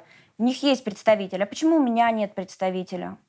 Совершенно блистательная была цитата. Корреспондент «Комсомольской правды» написал у себя в телеграм-канале: «Нет больше певицы Монеточки. Затерялась в копилочке сатаны». Образно, да? Юрий, я такого не слышала. Вот так вот. Обалдеть. Господи. Это ж надо постараться так. Ты за то, чтобы ЛГБТ могли создавать семьи в России? Да, но я считаю, это неизбежный процесс. Это все равно когда-нибудь случится, как происходит с развитыми странами. Ну, то есть рано или поздно произойдет. Хочу это как-то ускорить, потому что люди сейчас несправедливо... К людям сейчас относятся несправедливо. Как ты думаешь, почему в России так много людей так триггерит на эту тему? Так реагирует агрессивно? Ну, я просто думаю, что это одна из тех вещей, которая обязана скреплять нас между собой. Общий враг — это всегда клево. Внутренне или внешне — это всегда помогает людям держаться вместе. Юрий будет дуть, дуть будет Юрий. А на самом деле идея этого альбома была озвучена мной еще через месяц после раскрасок. Типа я сказал: Лиза, мне кажется, что нам надо сделать вот такой альбом. Какой? Эстрадный. То есть альбом с очень многими такими забытыми жанрами музыки, которые бы по-новому как-то сверкали. И мне кажется, что Лизе очень подходит вот этот эстрадный именно образ, потому что она может нравиться всем абсолютно. Она, например, там приходила: я хочу написать песню про папу. Там типа про вот то, как он там любит Ленинград, и то, как это сказалось на моей жизни, например. Это детская травма Лизы Монеточки. Ну, да, детская травма. Да. Не, важно. Слушай, у всех есть такие травмы. Да, конечно. У меня это Вячеслав Добрынин и Вадим Казаченко. Альбом, где есть песня «Яблоневый снег». В тебя я верю. Она пришла с текстом, то есть к этой песне, стихотворение. Он лежал там какое-то время, пока мы работали над какими-то песнями, до тех пор, пока я не наткнулся там на какой-то вот... это же песня про Ленинград. Надо сделать ее в духе Ленинграда. Под пизде, сделали укол. Прямо в ху, прямо в пудинке живот. Там дудки, там рокобили, каких-то таких этнических вещей, типа цыганских. И мы пошли на экстренный пример. Трясся пациент, как злобный шпиц. У тебя травма Ленинграда, да? Да. Тебе не нравилось? Ну, Ленинград — это не Добрынин и не Казаченко. Ты знаешь, все хорошо в меру. Я не против была этих песен, они, правда, уже тогда казались мне забавными, интересными. Ну, господи, должно же быть какие-то границы. У папы был большой диск. Диск? Диск, да, он вставлял его в дисковод. Я просто даже не... я... Ну, что тебя бесило? Тебе что не Ну, нравилось? потому что эта вот дорога от дома до дачи занимает 2-3 часа, и это бесконечный повтор этих песен. Ну что, я и день рождения не буду справлять, и все остальное. Все, что хочешь. У Ленинграда очень много песен. Это сотни треков, Юр. Реально. Я в курсе. Мама все время ругается: Андрей, ну выключи, типа, Лиза же слышит. А папа такой: ничего, пусть она слышит. Это было все очень забавно. Ну, я думаю, это как-то повлияло вообще на мой взгляд, на то, какими должны быть песни, например. Я думаю, в каком-то смысле это мне пошло на пользу. Но этот след остался. А как папа воспринял, что Шнур в политику пошел? Ой, вообще, ты знаешь, он очень любил Шнура вот этого раннего, то, что мы слушали в детстве. Это, получается, если мне было, первая начальная школа, лет 5-10 назад, например, вот так. Так. 10 лет назад. И ему стало немножечко обидно и грустно, когда из этого своего мужика он превратился в такого гламурного немного персонажа. И я думаю, это пошло ему на пользу в плане охвата аудитории, интереса, свежести образа. Да, я с этим согласна, но моему папе, например, перестало быть это интересно ровно в тот момент. Не боишься ли ты, что у тебя так произойдет? У тебя новый социальный статус, ты популярная певица, ты много чего себе можешь позволить, и ты уже не живешь той жизнью, которой живет твоя аудитория. Да, ты знаешь, это вообще такой сложный вопрос, потому что ты, с одной стороны, всегда хочешь быть искренней, а с другой стороны... Нет, ты знаешь, нет, легко быть искренней. Я не поняла никакого «но», я для себя не нашла никакой другой стороны. Но дело не про искренность. Дело в том, что ты, когда раскраски для взрослых выпускала, ты писала, ты жила другой жизнью. Ну, жизнью простой. Юр, когда я писала новый альбом, я жила в этом доме, где ты, ну, типа, это жизнь здесь отличается от жизни в Москве. Здесь нельзя заказать все, что ты хочешь, и ты знаешь, что в течение суток тебе это привезут. Здесь нельзя заказать уборку, здесь нельзя сходить в кафе, здесь нужно самой заниматься бытом, ездить покупать тачку какую-то, новый мусорный бак. Протекла у тебя водонагрейка. Я купила себе водонагрейку большую, клевую, на 500 литров. Я очень горжусь этой покупкой. Ну, то есть, все равно, ну, типа, это какая-то реальная, клевая, интересная жизнь. И мне очень приятно делиться ей со всеми. А будет трек про водонагрейку? Это хорошая мысль. Возможно. Ну, Никто не знает. Это же очень интересно. Ой, какие косы, сделай мне до поясом покрепче обвяжи. Выросла подруженьки, созрела я, надежды мои очень хороши. Тугие косы. Да. Почему ты в таком стильке решила записать? А я очень люблю такую штуку. У меня на прошлом альбоме была тема «Кумушки», песня «Кумушки», которую я написала, вдохновившись одним видео из интернета. Никто в России не собирает фольклор, так как это Да. делают в Америке. Ты знаешь, что тут, например, если ты посмотришь... Какую кликать? Журавлюшка. Даже не знаю. Кумитися, кумитися, любитися. То, что я смотрела, было со старым видео, как она поет эту песню. Это записано на старую дурацкую пленку какую-то. И кадры стираются, пачкаются, все вытерто, звук записан очень плохо. И это похоже на то, как эти песни действительно исчезают, потому что они, оказывается, никому не нужны. Вот я тебе привожу пример. «Аватар», композитор, который написал все треки для «Аватара», занимается тем, что ездит по разным там, городам, вот этим, знаешь, каким-то племенам, и собирает всю эту музыку, собирает, коллекционирует все эти звуки и склеивает из них то, что, оказывается, нужно людям там, в 21 веке. А с русским фольклором этого, к сожалению, никто не делает. И песня «Кумушки», моя попытка уцепиться за ниточки этого рвущегося какого-то разлетающегося свитера. О, Господи. Вот. И вот. Как вы делите деньги? Справедливо. Пополам? Мы делим 70/30. Ну, в Лизину сторону. Да, конечно. Кто плохо ел и поздно лег, к тому приходит русский рок. Да. А кто уроки не учил, тому не сдобровать в ночи. Кто плохо ел и поздно лег, к тому приходит русский рок. Как ты к русскому року относишься? Ты знаешь, для меня русский рок — это что-то то же самое, как мы с тобой обсуждали Путина. Это какая-то концепция, это какой-то образ, это какой-то мир, в который я не была погружена сама никогда лично. Я никогда не присутствовала ни на каком настоящем рок-концерте. Но я очень много про это слышала историй от всех моих друзей, от Noise MC, от Чачи, о том, что с ним происходило, что это за аудитория. И для меня это как 90-е, как Путин такой, знаешь, еще один сказочный сундучок, который я открываю, и только где-то боком я что-то слышала. И вот это я и постаралась передать. И мне очень нравится, что сейчас, знаешь, стало вроде как модно ведь это. Знаешь, если ты придешь на концерт к какому-нибудь Хаски или кому-то еще, вживую-то их вся музыка звучит под рок-инструментал. Почему? Я считаю, что рэп и вот это вообще хип-хоп, какая-то культура сейчас не может никуда развиться в какое-то клевое русло, потому что к ней привлечено слишком много внимания. И как бы ее популярность становится как будто бы рамкой и ограничителем для ее развития. Тем временем те другие направления, я не знаю, джаз, рок, которые пока что где-то в стороне, могут позволить себе какие-то странные, клевые внутренние метаморфозы и потом вырваться каким-то очень клевым, изменившимся виде. И почему-то у меня есть предчувствие, что рок может переродиться и заново открыться для нас всех. Ты про глобальный или про русский?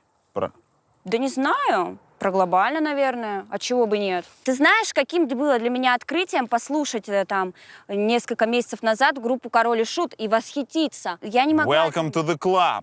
Я очень рада, что я наконец-то с вами. До этого я не могла насладиться и присоединиться к вам, потому что группа «Король и Шут» — это была ассоциация только с тем странным одноклассником, который очень редко мылся и вообще рал на всех, странно себя очень вел. Вот он, фанат этой группы. Вот так вот оно и закрепляется в моем мозгу.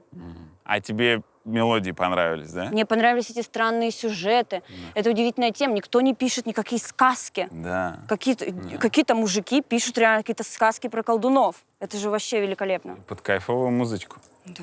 Тук-тук-тук, это я, ваша мама, пришла, принесла молока 3 канистры и 5 сумок капусты. Открывайте-ка быстро и помогайте-ка шустро. Noise MC, у тебя с ним фит. Да. У тебя есть объяснение, почему Ваня Нойс спустя 11, кажется, лет после его первой славы до сих пор в такой форме? Ну, ты знаешь, для меня в хорошем смысле он, как будто бы в нем не произошло того пугающего, скучного, неприятного взросления, которое происходит в некоторых людях, в некоторых музыкантах. Как будто бы в нем еще жива вот эта борьба, идеализм, романтизм. То есть для меня это такой очень романтический герой, романтический персонаж. И я чувствую даже, что уже во мне оно, знаешь, с каждым днем и с каждым месяцем все меньше и меньше. То есть взрослеем, мы успокаиваемся, смиряемся, потому что нам не нравится, находим какое-то философское отношение, знаешь. Но не у всех этих людей происходит, и в Ване, мне кажется, это никуда не угасло и не делось. Мне кажется, в этом секрет его горящих глаз. Почему там нет песни «Путин», которую мы рукоплескали в Красной Поляне? Вы рукоплескали песни «Путин», и она действительно очень яркая, выразительная. Для меня, мне она нравится, я обязательно ее выпущу. Я планирую выпустить ее вдогонку там, через какое-то время после альбома, но я не хочу включать ее в список песен из альбома, потому что они все...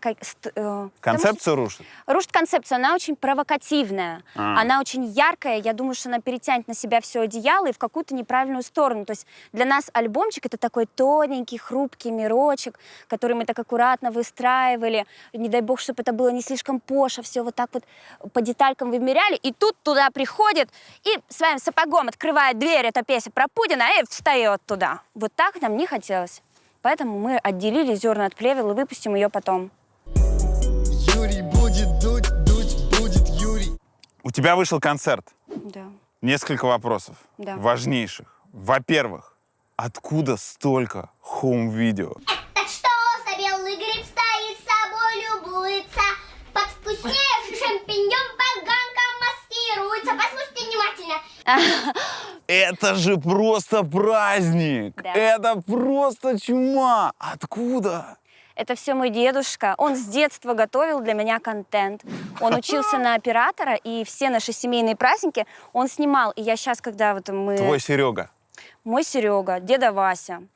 И он постоянно снимал каждый праздник, любое событие, что у нас происходило. И я задумалась над тем, как же клево, когда есть человек в семье, который фиксирует.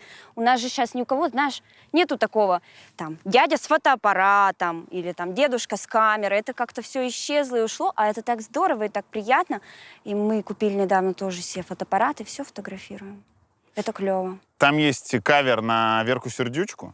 Все будет хорошо. Когда вы в нарядах и запихиваете... Варенички. Варенички.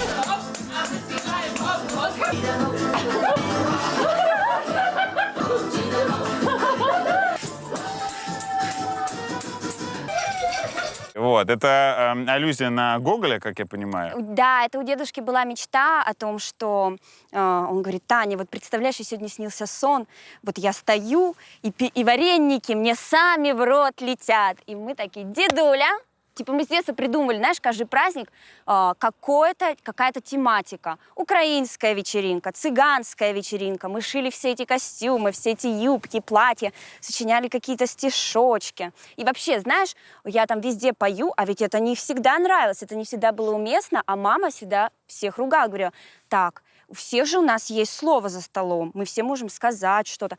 И она тоже. Хоть она и маленькая, так что давайте ее послушаем. И она заставляла всех гостей выслушать мой какой-то концертный номер. И вроде бы все слушались.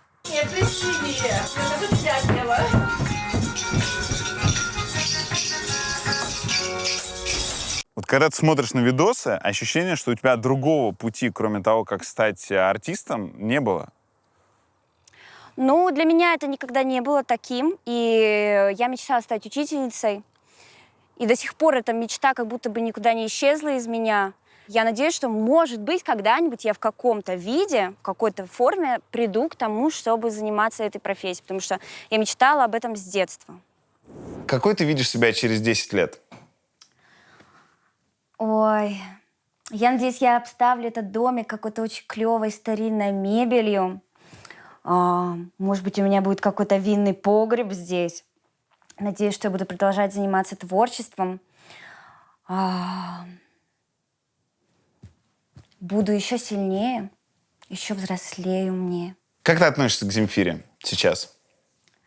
Как я тебе уже говорила, мне правда сложно отделять творчество человека от его личности. И это как раз тот случай. Мне стало гораздо сложнее слышать песни Земфиры, потому что как только ты узнаешь о какой-то черте характера, она, ну, то есть какой-то вот негатив, да, ты в жизни от человека получил, этот негатив, он начинает тебе видеться в каждой песне, в каждой строчке. Какая-то неуверенность, агрессия. Я теперь вижу это везде, и я не могу нормально воспринимать. Хотя до этого мне очень нравились песни, но и отрицать ее талант, это, ну, я даже не буду пытаться. Это прекрасный поэт, прекрасный композитор. А агрессия — это рецензия на тебя? Да, это было... Про то, что голос у тебя мерзкий или... Наверное, омерзительный. Спасибо, Максим. Макс, спасибо. Омерзительный. Омерзительный. Тебя это обидело? Да нет, это было как-то вообще забавно. И было столько смешных мемов. Ну, типа, я обожаю мемы. И это был клевый мем. Знаешь, просто со временем ты перестаешь воспринимать какие-то такие вещи на личный счет. Ну как ты перестаешь воспринимать, если это поменяло твое отношение к Земфире? Это поменяло отношение к Земфире, но не к себе. Меня-то это не коснулось особо. Ну, просто это было так странно, что очень сложно было на это обидеться.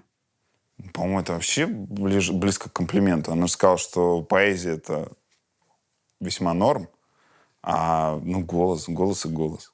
Кому-то он омерзительным кажется, а кому-то прикольным. Ну, не знаю. Очень строго. И как комплимент, и как оскорбление. Это просто какой-то странный вброс, очень смешной. И, ну, блин, все 3 человека, участвующие в этом споре, выиграли от этого, так что окей. Как ты думаешь, есть ли шанс, что ты через эти самые 10 лет будешь вести похожий образ жизни на образ жизни Земфиры? Ну, никто не застрахован. Я имею в виду образ жизни отшельницы. Ну, вообще, вот это мне нравится. Кстати, мне нравится вот этот подход, там, например, Земфиры, Оксимирона, хоть там в творчестве я не совсем понимаю, но то, как он ведет дела, мне очень нравится. Мне очень нравится, когда артист создает вокруг себя какую-то такую... Миф. Какой-то миф, да, что-то такое возникает сакрально, странное, какой-то вот этот далекий человек. Мне это очень нравится. Я бы тоже так хотела, просто, ну, я знаю, вряд ли у меня получится, потому что, наверное, я экстраверт однозначно, и мне, конечно, будет сложно, но мне очень нравится, когда вот она выходит, там появляется раз в 3 года, вбрасывает какую-то странную дичь, и все думают, что это было, кто это, как это. Юрий будет дуть будет Юрий. Блиц! Я спрашиваю коротко, ты отвечаешь не обязательно коротко. Noise MC или Гнойный? Noise MC, только Noise MC. Цветаева или Ахматова? Цветаева. Загитова или Медведева? Нельзя выбирать, это как мама и папа. Почему? Не знаю, они прекрасные, очаровательные. Это вообще какие-то принцессы и ангелы, спустившиеся к нам. Как можно еще среди них кого-то выбирать? Почему тебе так нравится фигурка? Мне очень нравится сочетание техники и красоты. То есть для меня, я не воспринимаю это как спорт, а воспринимаю это как искусство. И помимо этого, мне очень нравятся личности этих девочек. Они все, типа, фигурное катание помолодело очень сильно. Сейчас, ну, ты знаешь историю про этих 3 юниорок, которые везде первые места. Мне так интересно за ними наблюдать. Они такие смелые, такие сильные. И при этом такие малышки. Юр, это крошечные девочки. Я видела с ними. Это просто такая, вот с такими вот голосами, как у оленят. Вот такие вот. И при этом они делают такие безумные штуки и делают такую радость и такой праздник просто для страны. Как ты относишься к мнению, что это эксплуатация детского труда? Я помню фигурное катание, в котором каталась Мария Бутырская, который был сильно за 20 лет. Это было соревнование женщин. То, что она помолодела, тебя не пугает? Ну, на самом деле нет. Я слышала такое мнение, но потом я посмотрела интервью с Этери Тутберидзе, и она очень внятно рассказала о том, как они занимаются, о том, что если измучивать ребенка, если он будет подавлен психологически, он никогда не сможет клево выступать, он никогда не сможет нормально в этом всем процессе участвовать. И для тренеров также важно их и психологическое состояние, и здоровье их тела. Все это очень важно, поэтому я бы не стала этого бояться. Тутберидзе или Плющенко? Тутберидзе! Тутберидзе! Брат или брат 2? Брат 2. Почему Екатеринбург лучший город на свете?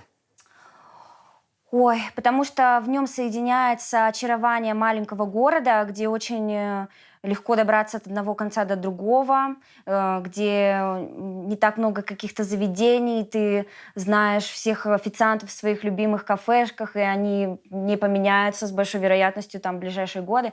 И в то же время там есть возможности реальные, там есть возможности для того, чтобы заниматься каким-то самообразованием. Я тебе рассказывала про Ельцин-центр, про то, как я гоняла туда на всякие лекции, большинство из которых были, кстати говоря, бесплатные, как я гоняла туда на встречи с режиссерами, у нас проходил арт-док-фест, я приходила, слушала, мало людей приходило туда, но это было. Вот почему Екатеринбург клевый город. И финальное. В чем сила?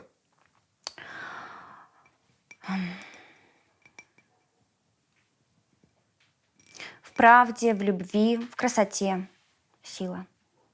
В красоте? Да. Эстетика – мать этики, сказал Бродский. Юрий будет дуть, дуть будет Юрий. Конкурс. Да, в этом задрипанном пакетике я принесла сегодня синтезатор, на который были не записаны, но на котором были придуманы различные песни, в основном из альбома «Раскраски для взрослых». Он был со мной тогда всегда. И вообще, если кто-то занимается этим делом, подключит его у себя к компу, он может найти здесь очень много интересных звуков, а может хранить у себя дома как раритет. Неизвестно, как сложится моя карьера, может быть, это будет стоить очень много денег. Блин, это очень круто. Он рабочий, да? Да. Все, то есть включаешь даже зарядочку и... я принесла. О, это очень клево. Так, давай спрячем. Конкурс. Смотри, у тебя за время пандемии вышел совершенно сумасшедший мини-трек про 22 вещи, которые я узнала к 22 годам. Первое правило – вина понемножку. Второе – не люби понарошку и не спи даже летом с открытым окошком. Во-первых, почему нельзя спать с открытым окошком? Простудишься. Ну, я не знаю, это касается Екатеринбурга и Урала. У нас нельзя даже летом спать с открытым окошком. В Москве, может, пожалуй, можно. Но вот сейчас такая погодка, уже пора окошко закрывать. Условия конкурса очень простые. Напишите, что вы к своим, неважно скольки годам, узнали. Вот такие же правила. 2, 3, 4 и тоже в рифму. Если кто-то напишет там 40 правил, которые я узнал к своим 40, это будет в рифму, это будет талантливо, то тоже можно. И все это в закрепленном комментарии под этим видосом. У кого будет оригинальнее лучше всего, тому достанется вот этот приз. Отличный конкурс. Трек просто сумасшедший, и мне кажется, что людям есть чем поделиться на этот счет. Да. Лиза, спасибо тебе большое за эти несколько дней. Спасибо и Было тебе, очень Юра. классно. Юрий